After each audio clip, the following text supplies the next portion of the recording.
Galera, beleza? Drinks, amigos e risadas por aqui. Hoje, um dia especial. A gente vai falar sobre três conversas diferentes. Sobre o Rogério, meu amigo, um goleiraço, né?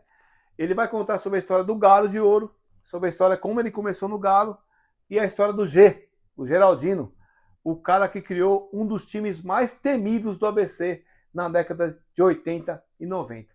Rogério, muito obrigado.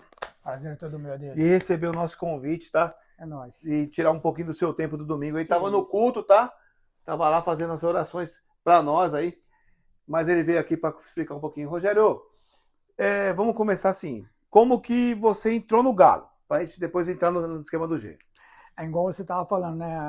O Salão Sônia Silvia Maria, na década de 90, né? Vamos falar de 80, 90, gerava em torno do sábado à tarde na Escola Manuel Cação, que era onde reunia todo mundo para fazer os 10 minutos e 2 gols. E foi ali que o Galo, o Mazinho, na realidade, jogava no Galo de Ouro, me viu jogando ali com 13 para 14 anos e falou: não, você vai jogar no Galo de Ouro. Foi ali que surgiu para mim a primeira oportunidade de jogar num time de futsal. E por felicidade, e que time, né? Era referência na época, o Galo de Ouro, era uma estrutura fora do comum para a época. Nós tínhamos um dono de time, um presidente, um amigo, que era o Geraldino, que não tinha palavras, ele não media esforço para levar a carregar aquele time.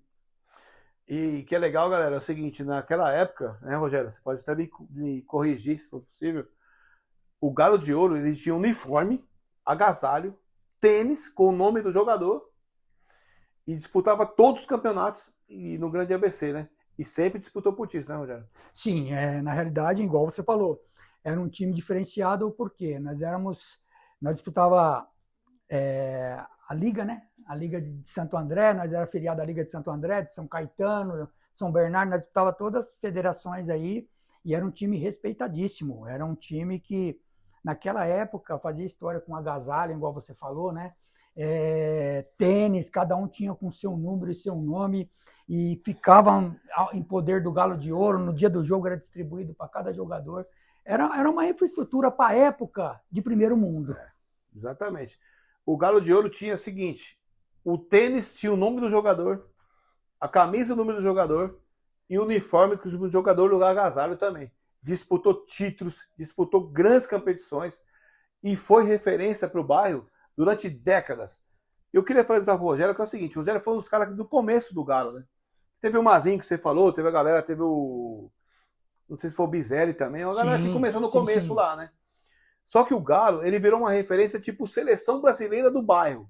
Todo mundo que começou com os times antigamente pensava em disputar um campeonato pelo Galo, né, Rogério? É isso mais ou menos aí, né? Não, com certeza. Inclusive, na época, muitos meninos, que nem o Marcão, o Quirino, que era do Silvia Maria, o Leco, Dori, né? o Dori, o Leco, Betinho, o né? Betinho acabaram jogando no Galo de Ouro. Era tudo meninos na época de 14, 15 anos. E todo mundo queria jogar no Galo. Tanto é que o Galo tinha, na realidade, de 2 a 3 times de ponta, né? Exatamente. Não era só 7, 8 jogadores, né? Tinha acho que uns 15, 16 jogadores que entrava um, saía outro, o nível não caía, o nível sempre subia. Exatamente. E era gente, e igual você falou, era uma referência, né?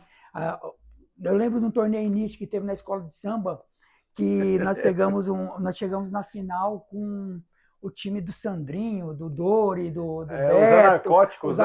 Acho que eram narcóticos, não sei o nome deles agora. Narcóticos, os intocáveis, uma coisa assim. O que me deixou... Nós perdemos nos pênaltis essa final. Eles mereceram ganhar da gente, mas o que foi mais prazeroso foi ver a alegria desses meninos. Por exemplo, assim, nós batemos um time que na época poderia ser chamado imbatível. Imbatível. Entendeu? Eles bateram, jogando futebol por mérito, e ganharam. Exatamente. Isso que foi muito gratificante. E sem falar do ciclo de amizades que a gente fizemos naquela geração da década de 80, 90, de 70, que nós somos de 70, né, que jogou a geração de 80, 90. O Galo de Ouro era referência. E outra coisa que é legal também, eu queria falar com o Rogério monstro, né? A qualidade de como goleiro ele, eu acho que em nível de futsal, eu fui um dos maiores, junto com o Zé Roberto do Pelados também, né? Foi sim, tinha muito goleiro bom. Mas o que acontece? Eu queria falar assim, ó. Zinho, Vaguinho, Cabeça, Ninão. Qual é o maior time do Galo? Na minha opinião, que eu joguei junto era um quarteto que era o Vaguinho,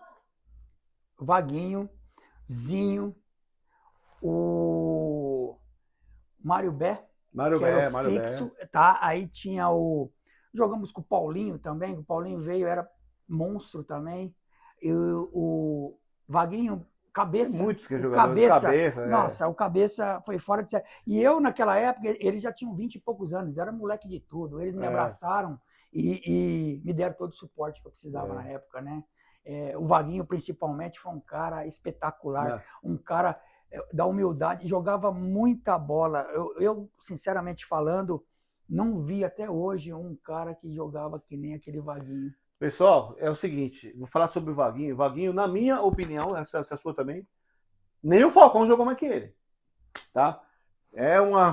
Vai criar polêmica, mas eu nunca vi jogador igual o Vaguinho, canhoto igual no Galo de Ouro. Eu queria que você falasse só um pouquinho sobre o G.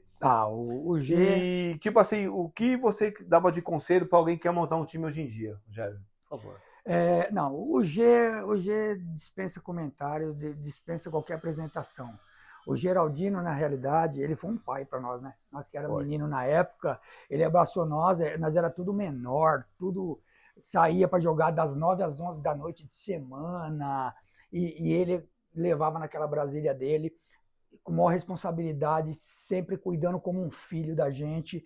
Foi uma referência, o G para mim foi uma referência aqui, como dono de time, como pai que a gente tem idade para ser filho dele na época, e ele cuidou da gente como um filho mesmo, não só eu, como Adeildo, como outros meninos que estavam o Fabinho. Só fera, né? Só fera. Então, ele cuidou muito bem da gente, nós tivemos, graças a Deus, na oportunidade de estar na mão das pessoas certas naquela época, né? Exatamente. E foi aí que aconteceu tudo. E o Geraldino, para mim, foi E para cuidar de um time hoje, tem que ter duas coisas. Hoje, tô falando hoje. O cara tem 2026, tá? O cara tem que gostar muito de ter dinheiro, senão o cara não consegue montar um time. E principalmente nos tempos de hoje. Porque eu falo para você, desculpa, não estou desmerecendo ninguém da época de hoje, mas se é nós na época de hoje, nós estávamos ganhando dinheiro com futebol. Porque era todo mundo alto nível e jogava muita bola. Ia estar vivendo do futebol. Exatamente. Se fosse nos tempos jogadores de alta capacidade, jogadores que confiavam no trabalho do G. O G que construiu essa família, deixou-se, infelizmente não está entre nós, né? Sim. Mas o legado do G fica. A gente fica muito feliz de falar sobre ele, porque ele é um cara que construiu uma história inacreditável no bairro, né, Rogério? Foi. E deixou o Galo como não, com certeza, o maior time de futsal competitivo da história do ABC, na minha opinião. Olha, eu falo com propriedade. Eu tive a oportunidade de jogar em vários times. Na época, eu tinha um nível até mais ou menos para se jogar futebol de salão. Pra caramba, na moral, né? Então eu tive a oportunidade de jogar em muitos times bons, que foi montado, que o pessoal da época, no Parque São Rafael, tudo, de salão. Mas igual o Galo de Ouro, não teve, né? Não teve. Era uma família. Drinks Amigos Risada fica por aqui. Rogério, um goleiraço. Muito obrigado a vocês por participarem do nosso canal. Estamos com números muito altos, chegando a quase 4.000 visualizações. Compartilhe o vídeo, mostre para seus amigos. Isso é história, isso são os heróis do nosso bairro. Tchau, tchau! Um abraço, meus queridos. Valeu.